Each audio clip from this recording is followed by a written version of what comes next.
Assalamualaikum warahmatullahi wabarakatuh. Perkenalkan, nama saya Nabila Khairunisa dari kelas 2 PK2. Jadi di video ini saya akan membahas materi tentang negosiasi yang saya ambil dari modul 6. Selamat menyaksikan. Kata negosiasi pasti udah gak asing di telinga kita. Negosiasi atau yang biasa kita kenal dengan sebutan tawar-menawar merupakan hal yang biasa kita lakukan dalam kehidupan sehari-hari.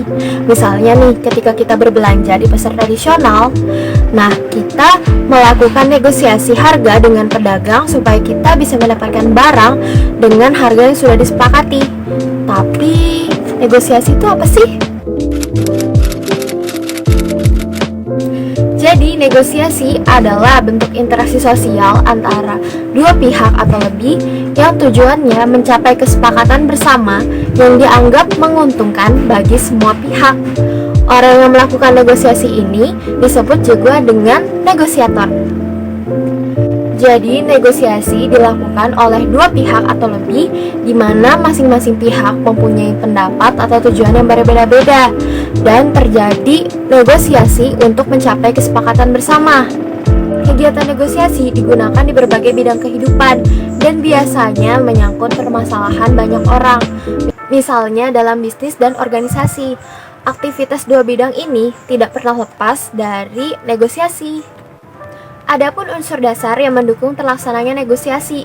Yang pertama, adanya dua orang atau lebih yang berinteraksi. Yang kedua, adanya kepentingan satu pihak yang bergantung dengan pihak lain. Yang ketiga, adanya proses negosiasi atau tawar-menawar. Dan yang keempat, adanya kesepakatan. Nah, negosiasi juga mempunyai beberapa tujuan loh. Adapun tujuannya yaitu sebagai berikut.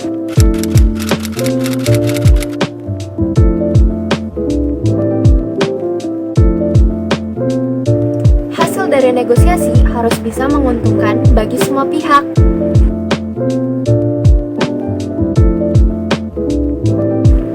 Nah, negosiasi ini dapat dijadikan cara terbaik dalam mencari jalan keluar antara pihak yang mempunyai perbedaan pendapat.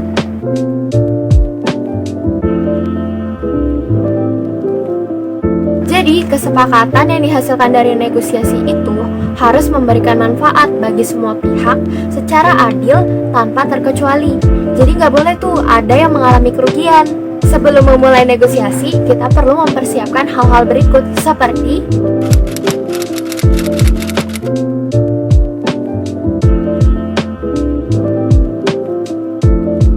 harus tahu lebih dahulu tujuan dalam melaksanakan negosiasi ini apa, supaya arah pembicaraan berjalan lebih lancar dan jelas.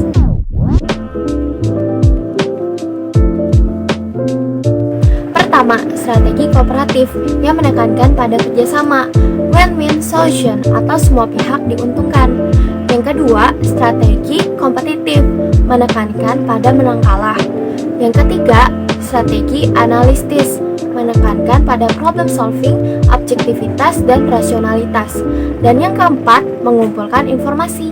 Adapun langkah-langkah yang dapat kamu ikuti dalam melaksanakan negosiasi, yang pertama pembukaan, dimulai dengan mengenalkan diri terlebih dahulu antar pihak dan melakukan dengan suasana yang bersahabat. Kemudian melakukan curah pendapat, menginventarisir masalah bersama, dan melakukan agenda butir masalah atau perbedaan-perbedaan yang akan dipecahkan. Yang kedua, mengatasi perbedaan, membicarakan butir-butir masalah yang sudah diajukan oleh kedua belah pihak dengan mengembangkan nilai positifnya. Setelah itu, mengidentifikasi setiap pendapat yang diajukan oleh mitra berunding.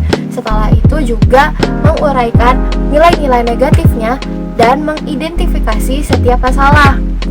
Kemudian, membuat aturan yang disepakati oleh semua pihak dan susun teknik-tekniknya. Setelah itu, bangun konsensus atau kesepakatan dengan membuat suatu pedoman untuk mencapai konsensus atau kesepakatan tersebut. Dalam membangun kepercayaan orang lain dapat dilakukan dengan banyak mendengar, yakin atas pendapat orang lain, simpati, toleran, bersikap manis, dan menyenangkan.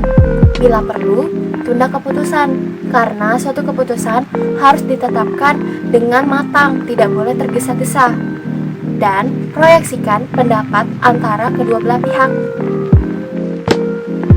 Yang ketiga, atau terakhir, menutup negosiasi.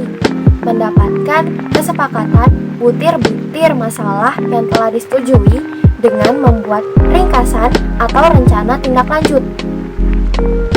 Dalam membangun konsensus bersama, dilakukan untuk bekerja sama dalam mencari suatu solusi. Tercapainya konsensus, kemudian memilih satu alternatif yang paling baik bagi kepentingan bersama.